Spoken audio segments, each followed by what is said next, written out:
মঙ্গলবার উত্তর ত্রিপুরা জেলার ধর্মনগর জেলা যুব কংগ্রেসের উদ্যোগে এক গুরুত্বপূর্ণ সাংগঠনিক বৈঠক অনুষ্ঠিত হয় ধর্মনগর জেলা কংগ্রেস ভবনে। এদিন প্রদেশ যুব কংগ্রেস সভাপতি নীলকমল সাহার উপস্থিতিতে এই বৈঠক অনুষ্ঠিত হয়।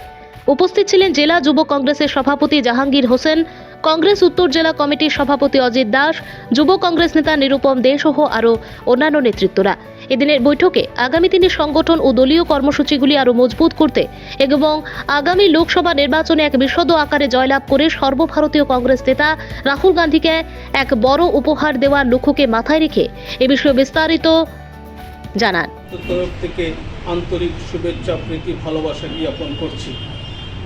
আপনারা জানেন, আমি একটা কথাই মনে করি, যদি তুমি ভয় করো তবে তুমি শেষ, যদি তুমি রুখে দাঁড়াও তবেই তুমি যুব কংগ্রেস। এই স্লোগানকে সামনে রেখে আমরা নবনিযুক্ত যে আজ 4 দিন হলো ধর্মনগর জেলার 6টি বিধানসভার আমরা 6 জন ব্লক যুব নেতৃত্ব আমরা পেয়েছি। আজকে 3 জন এখানে উপস্থিত হয়েছেন, 3 জন উপস্থিত হতে পারেন না ব্যক্তিগত কোনো একটা সমস্যার কারণে। তবে আমি এই কথাই বলবো, আমি পদ পেয়েছি, আমি পদ পেয়ে যদি চেয়ারে বসে থাকি তাহলে চলবে না। এখানে যুবকরাই আগামী দিনের ভবিষ্যৎ।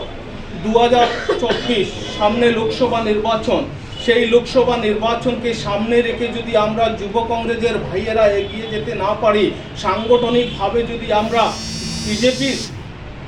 বিজেপিকে আমরা রুখতে না পারি, তাহলে আমাদের সংগঠন মজবুত হবে না।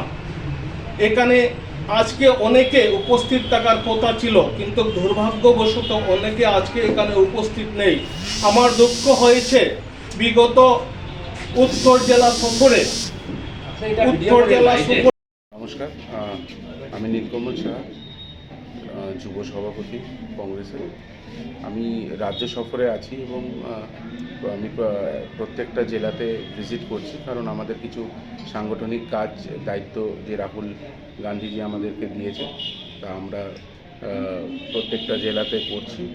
এবং আমাদের যে যুবকদের উদ্দেশ্যে এই প্রোগ্রাম, কারণ আপনারা দেখেছেন যে যুবকের বেকারত্ব আজকে দেশের বেকারত্বের ভারের থেকেও বেশি বেড়ে গেছে এবং আমরা কিছুদিনের মধ্যেই আন্দোলনে নামব। কারণ আমরা দেখেছি যে বিজেপি গভর্নমেন্ট আমাদেরকে আশ্বাস করেছিল যে তারা যখন গভর্নমেন্ট করবেন তারা প্রত্যেক বছর 50,000-এর ওপরে যুবতীদেরকে চাকরি নিয়োগ করবেন, কিন্তু আমরা দেখেছি যে তারা ইলেকশনের আগেই এসে আমাদেরকে তারা চাকরির জন্য পরীক্ষাতে বসায় এবং তারপরে ওদের কোনো রকম চাকরি দেওয়ার ইচ্ছে থাকে না, বা রাস্তায় যুবক যুবতীরা প্রোটেস্ট করছে এবং সেই প্রোটেস্টের রিটার্নে গভর্নমেন্ট তাদেরকে পুলিশকে দিয়ে পেটাচ্ছে।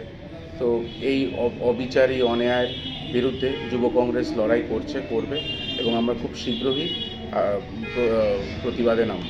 নমস্কার। আগামী লোকসভা নির্বাচনের ব্যাপারে কি কিছু বলবেন আপনি?